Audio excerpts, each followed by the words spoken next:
وقبل ما نبدأ ما تنساش تعمل لايك وشير وسبسكرايب وتفعل زر الجرس عشان يوصلك كل جديد، وصلي على النبي ويلا بينا. بيبدأ فيلمنا بواحدة اسمها دراسة، واللي بتكون قناصة وبتكون بقالها فترة قاعدة في المخبأ ده. وأول ما الطيارة دي بتوصل المطار بيخرج منها شخص، وأول ما دراسة بتشوفه بتخبط طلقة في نص دماغه وبتخلص عليه. وبعدها بنشوف واحد اسمه ليفاي، واللي بيقوم مفزوع من النوم وبيخرج وبيمشي بالعربية بتاعته عشان ينسى الحلم اللي كان بيحلمه، وبيقعد على البحر. وبعدها بيجيله رسالة بتطلب منه انه يجي معسكر الجيش عشان عاوزينه في مهمة. فبيروح هناك وبيقابل واحدة اسمها بارتا، وبنعرف ان ليفاي كان جندي سابق وانه قناص محترف جدا وكل عملياته أداها بنجاح، وانه بعد ما ساب الجيش بدأ ينفذ مهمات بفلوس. بس هو الفترة الأخيرة ما عملش أي مهمات، وده بسبب ان الدكتور النفسي بتاعه قال له ان الموضوع ده بيأثر عليه. وبنعرف ان ليفاي شخص منضبط جدا وما بيعملش اي حاجة تأثر على دقة تنفيذه للمهمات بتاعته. وبعد كده بنشوف دراسة وبتكون رايحة المقابر وبتقابل ابوها هناك، وبيكونوا قاعدين قدام قبر امها وبيتكلم معاها وبيقول لها انه عرف انها عملت مهمة قريب، وهي بتقول له انها عملت كده فعلا، وان المهمة دي كانت صعبة عليها جدا لان الراجل ده كان عنده 4 اولاد. فابوها بيقول لها ان الراجل ده كان تاجر سلاح، وان في ناس كتيرة فقدت حياتها بسببه، وبيكون مقتنع جدا باللي بنته بتعمله وان ده حاجة صح وفي صالح المجتمع. وبيطلب منها انها تقعد معاه شوية، لكنها بتقول له انها مش هتعرف لان وراها مهمة ولازم تسافر بكرة، وان المهمة دي هتطول وممكن تقعد فيها اكتر من سنة. وابوها بيكون يائس جدا لان بعد ما الدراسة هتمشي ما عادش هيبقى حد موجود عشان يعيش عشانه، وبيقرر ان هو هينتحر. وبيقول لها ان هو هيعمل كده في عيد الحب، وبيقول لها تفتكر تولع له شمعة في اليوم ده. بس هي بتحاول تقنعه ان هو ما يعملش كده، لكنه بيكون مصمم. وبعد كده ليفاي بيكون رايح يعمل مهمة بعد ما قبل المهمة بتاعت بارتا، وبيكتشف ان المكان اللي هينفذ فيه المهمة الطيارات ما ينفعش تخشه اصلا، وان هو هينط وهيكمل على المكان المهمة بتاعته ماشي على رجليه لمدة 38 كيلو. وبيكون في الطيارة والباب بيتفتح وبينط بالباراشوت وبينزل في الغابة، وبيمشي مسافة طويلة جدا في الجبال لحد ما بيوصل المكان المحدد ليه. وبيقابل هناك جندي اسمه جاسبر واللي بيسلم عليه، وبيكون مفروض انه هيبدلوا الاماكن مع بعض. وليفاي بيقول له انا معرفش المهمة بتاعتي بالظبط، ولا انا بعمل ايه هنا، ولا انا اعرف انا فين. فجاسبر بيقول له ان هو كمان زيه ما يعرفش اي حاجة، لحد ما بيوصلوا عند البرج، وده المكان اللي ليفاي هيعيش فيه لمدة سنة كاملة. وبيعرفوا على كل حاجة في المكان، وبيقول له ان المنطقة دي اسمها الوادي، وبيكون قصادهم برج تاني اسمه البرج الشمالي. وبيقول له ان ممنوع تتواصل مع الشخص اللي موجود الناحية التانية، وان انت لو حاولت مش هتعرف لان الطريق بين البرجين مليان بالالغام والفخاخ، وان كل شخص من اللي واقفين على البرج بيعمل شغله وملوش دعوة بالتاني بيعمل ايه. ووظيفتك هي انك تعمل دورية في المنطقة بتاعتك وتشوف المدفعية بتاعت البرج ده فيها ذخيرة ولا لا. وبيعرفوا ان في مستودع بره في اسلحة وذخيرة زيادة، وانه هيبقى معاه جهاز لاسلكي ومفروض كل 30 يوم يشيك عليه. وبيعرفوا ان حوالين الغابة في ابراج اشارة بتشوش على الاقمار الصناعية عشان ما تعرفش ان المكان ده موجود على الخريطة اصلا، وان في زر تحكم بتضغط عليه في حالة الطوارئ بيبعت رسالة للمسؤولين في السلطة، ولو اجهزة الحساسات اللي موجودة في المكان حصل لها اي حاجة او حصل غزو على البرج ففي بروتوكول بيشتغل من نفسه اسمه الكلب الضال. وان الموضوع ده ما حصلش معاه ولا مرة، فهو ما يعرفش عنه اي حاجة، بس بيقول له لو سمعت جرس الانذار اهرب على طول. وبيعرفوا ان المكان ده موجود من ايام الحرب العالمية التانية، وانهم كل سنة بيجيبوا جندي تاني يراقب البرج ده، وكذلك في البرج اللي قدامه برضه، وان العملية دي بتتم بالشكل ده بقالها 75 سنة، وان الموضوع ده سري جدا. فليفاي بيسأله ايه اللي انا هعمله برضه، فجاسبر بيقول له ان انت لازم تمنع اللي جوه الوادي ان هو يخرج بره. فليفاي برضه بيقول له انا مش فاهم حاجة. فجاسبر بيقول له ان انا كنت زيك كده في الاول، واللي قبلك برضه كان نفس الكلام. وبيقوم ماسك قنبله وبيحدفها في الوادي فبتطلع اصوات وحوش. فجاسبر بيقول له ان في واحد قبلي سمى الوحوش دي رجاله جوف الارض، وبيحكي له ان من فتره طويله بعتوا 2000 جندي للوادي ده بس ما حدش منهم رجع عايش. وتاني يوم جاسبر بيسلم على ليفاي وبيسيبه وبيمشي وبيروح يستنى الطياره اللي هتاخده من المكان ده. والطياره بتوصل وبيتعلق فيها، بس فجاه الجندي اللي على الطياره بيطلع وبيضرب عليه نار وبيخلص عليه. وبنعرف ان الموضوع ده بيحصل مع كل الجنود لما السنه بتاعت المهمه بتاعتهم بتخلص، والجندي ده بيرن على بارتا وبيعرفها ان جاسبر مات وان ليفاي خد مكانه. وبعد فتره بيكون ليفاي بيعمل المطلوب منه وكل حاجه ماشيه، وبعدها بيبلغ في اللاسلكي انه عمل المطلوب منه بالظبط وان مفيش مشاكل. وفي يوم من الايام بيكون ليفاي بيعمل شغله زي ما بيعمل عادي جدا، وبيلاحظ حد موجود في البرج التاني، فبيروح يبص من المنظار وبنعرف ان اللي موجود في الجهة التانية هي دراسة. وبالليل ليفاي بيصحى بسبب الكوابيس اللي بتجيله، وبيبص على دراسة واللي بتكون مشفقة عليه جدا بسبب اللي بيحصل له كل يوم. وبعد شهر بيكون يوم عيد ميلاد دراسة، وبتكون قاعدة تحتفل وبتكون زهقانة جدا، فبتروح ماسكة مسدسها وبتضرب طلقة في الهواء عشان ليفاي ياخد باله. فليفاي بيقوم وبيبص عليها من المنظار وبيلاقيها كاتبة على ورقة ان عيد ميلادها النهاردة وان اسمها دراسة وبتكون عاوزة تتعرف عليه. فليفاي بيقول لها ان ده مخالف للأوامر، لكنه في الآخر بيعرفها على نفسه وبيقعدوا يتكلموا مع بعض، وبيعملوا مسابقة كمان عشان يعرفوا مين فيهم القناص الأفضل من التاني. بس فجأة دراسة بتوقف كل حاجة وبتقول لليفاي يبص تحت، فبيلاقي كائنات طالعة على البرج بتاعه من الوادي. فليفاي بيقعد يضرب عليهم ودراسة بتساعده وبتضرب عليهم هي كمان، وبرضه بيكون في وحوش طالعة على البرج بتاعها هي كمان وهي بتحاول تخلص عليهم، وليفاي بيحاول يساعدها هو كمان.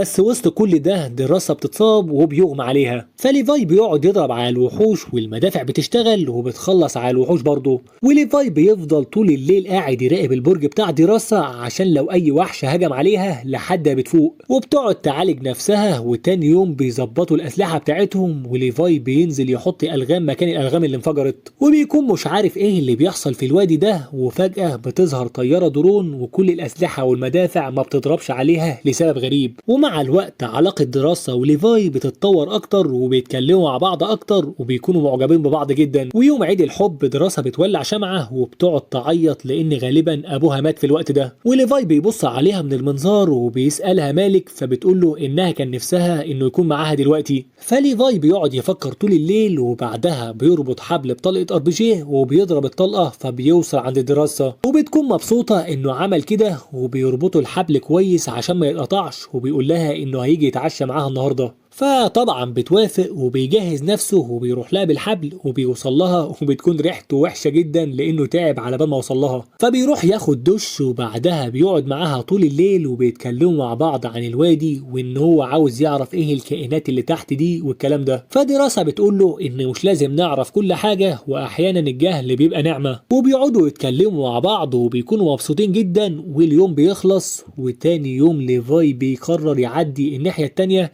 وبيعدي بالحبل، لكن بيطلع وحش عند لغم فبينفجر والحبل بتاعه بيتقطع. وليفاي بيقع لكنه بيفتح الباراشوت في اخر لحظه. ودراسه بتشوف كل ده فبتخش تجيب الاسلحه بتاعتها وبتحطها في الشنطه وبتاخد الباراشوت وبتنط في الوادي وبتقع في الميه. ولان الاحبال بتاعه الباراشوت بتتعلق فيها وبتكون هتغرق، بس بتقرر تفك نفسها بسرعه وبتقدر تطلع من النهر. وبنروح لليفاي واللي بيكون متعلق في شجره ومغمى عليه، وبعدها بيفوق وبيلاقي دوده عملاقه جايه عليه عشان تاكله، فبيضرب عليها نار لحد بتموت. وبعدها بيقع على شجرة تانية واللي فجأة الشجرة بتمسك فيه جامد وبتحاول تاكله هو كمان، وبيكون خلاص هيموت. وفي الوقت ده دراسة بتيجي وبتقعد تضرب عليها لحد ما ليفاي بيقدر يفلت منها وهي بتساعده، وبيبدأوا يتحركوا. وبعدها رجالة جوف الأرض بيهجموا عليهم وبيكونوا راكبين حصنة، ودراسة وليفاي بيضربوا عليهم لحد بيخلصوا عليهم كلهم. وبعدها هما الاتنين ما بيكونوش فاهمين حاجة لحد ما ليفاي بيبص على اللبس بتاعهم وبيلاقي لبس الجيش بس من زمان جدا،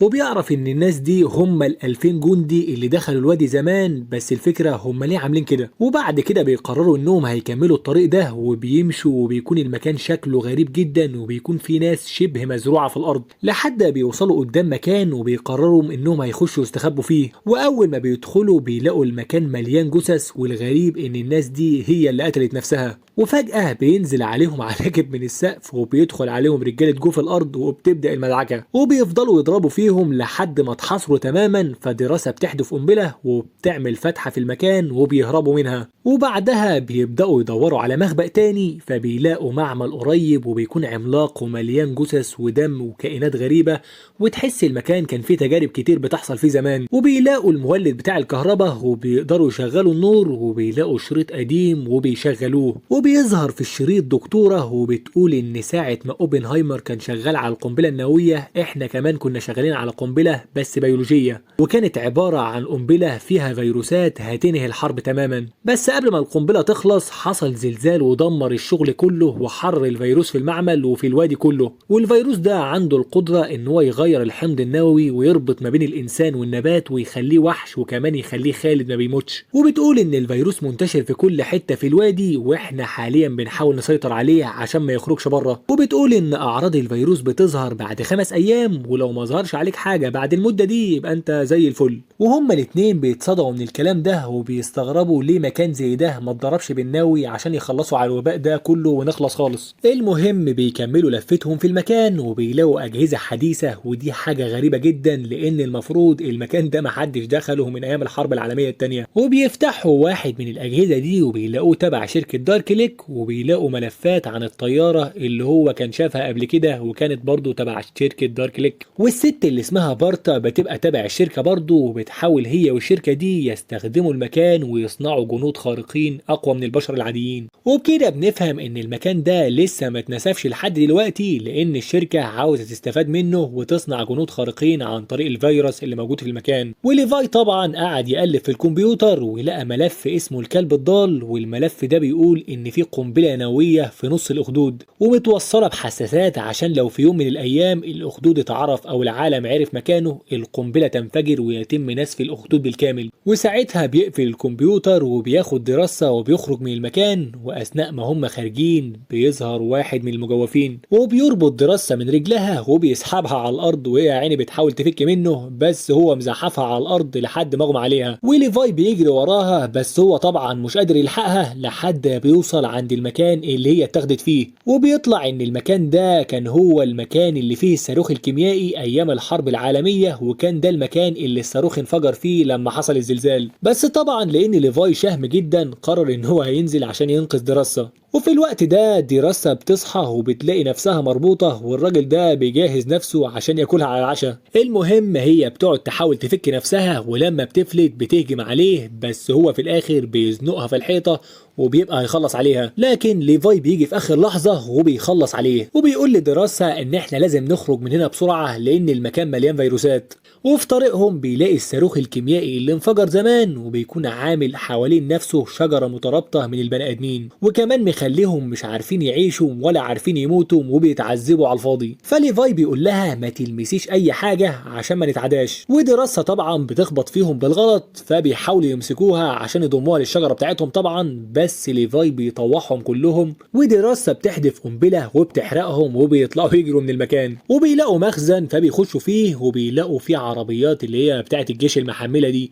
وبيقرروا انهم هياخدوها ويطلعوا على البرج بتاعهم. بس قبل كل ده لازم يلاقوا الحبل اللي اتقطع بليفاي. وفضلوا يلفوا في الغابة لحد ما قدروا يلاقوه وربطوا الحبل في العربية، والعربية طبعا فشيخة يعني فبترفعهم لفوق لحد البرج بتاعهم. بس رجالة جو في الارض ما بيسيبوهمش في حالهم وبيطلعوا وراهم على الحبل، وليفاي بيقعد يضرب فيهم ودراسة بتدوس بنزين على العربية عشان تسرع شوية. ودراسة قعدت تساعد فيه وبتقعد تضرب عليهم هي كمان لحد في الاخر ليفاي بيفتح عليهم البنزين وبيولع فيهم وكمان بيقطع الحبل بتاع العربية وبيوقعها عليهم عشان ما عادش حد فيهم يقدر يطلع لهم. وبيلاقوا نفسهم واقفين على صخرة قريبة من قمة البرج فبيتسلقوا الباقي وبيطلعوا وبيعالجوا جروحهم وبيتكلموا عن اللي حصل تحت في الوادي وانهم لازم ياخدوا بالهم الفترة الجاية ويراقبوا نفسهم عشان لو حد فيهم جاله امراض من الفيروس اللي تحت. وبيقرروا انهم قبل ما يمشوا من هنا لازم يفجروا الوادي ده تماما، وانهم بعد ما يمشوا من هنا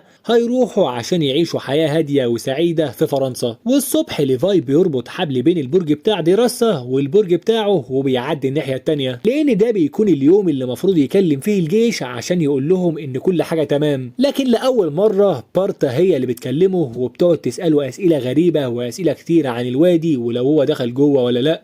وليفاي بيحس ان في حاجه غريبه فليفاي بيفكر كويس جدا وبينكر وبيقول لها ان هو ما دخلش اي حته وان هو كان قاعد على البرج اغلب الوقت فبتقفل معاه وبترن على الرجاله بتاعتها عشان يجوا معاها عشان يروحوا يخلصوا عليهم. وبنشوف صوره طبعا على الكمبيوتر بتاعها بيكون ليفاي ودراسة لما كانوا فاتحين الكمبيوتر، وبنكتشف انها كانت مراقباهم. وبنروح لليفاي واللي بيقعد مع نفسه وبيربط الاحداث ببعض، وبيكتشف وبيستنتج ان بارتا جاي تقتله هو ودراسة. وتاني يوم ليفاي ودراسة بيكونوا بيوصلوا كل اجهزة تشويش الاشارة مع بعضها، وفجأة بيظهر طيارة هليكوبتر، فليفاي بيقول لدراسة انها تهرب بسرعة، وبيجروا هما الاتنين ناحية الغابة. والطيارة بيكون فيها بارتا ومعاها جنود كتير جدا عشان يخلصوا عليهم، وبيفتشوا المكان لكنهم ما بيلاقيش ليهم اي اثر. فبارتا بتقول لهم يبعتوا الطيارات الدرون تخلص عليهم. وفي الوقت ده الاتنين بيكونوا بيجروا في الغابة، بس الطيارات بتلاحقهم وبيضربوا عليهم، فليفاي ودراسة بيقعدوا ينشنوا عليهم ويضربوا عليهم لحد بيخلصوا عليها كلها. وبعد كده بيروحوا عشان يدمروا اجهزة التشويش، وبيضربوا عليها واحد واحد لحد بيدمروها هي كمان. فبارتا طبعا بتخاف لانها فاهمة الموضوع كويس، ولانها عرفت ان كده المكان هينفجر، والوادي بقى مكشوف للاقمار الصناعيه، وبكده القنبله اللي هتفجر الوادي بتكون اتفعلت. وبتجري بسرعه وبتركب الطياره عشان تهرب من المكان، بس القنبله بتنفجر وبتفشخها هي والطياره. وليفاي بيكون في محيط الانفجار وبيكون خلاص هيموت، لحد في اخر لحظه بينط في الميه وما بنعرفش هو حصل له ايه. اما دراسه بتكون كانت بعيد جدا عن الانفجار وهو بيحصلهاش اي حاجه، وهي بتبقى قاعده مش عارفه ايه اللي حصل لليفاي. وبتقرر انها تقعد فتره في الغابه لعل وعسى ليفاي يكون لسه عايش ويجي لها، لكنه ما بيجيش وبتقرر تمشي. وبعدها بنشوفها في فرنسا وبتكون شغاله في مطعم، وبتكون زعلانه جدا على اللي حصل لليفاي. وبعدها بتلف عشان تشوف شغلها، وبتلاقي ليفاي قاعد قدامها وبتتكلم معاه وبتقول له انت كنت فين كل ده. فبيقول لها ان هو كان متصاب اصابات كتير، واول ما تعافى قرر ان هو يجي لها. وبكده بينتهي الفيلم.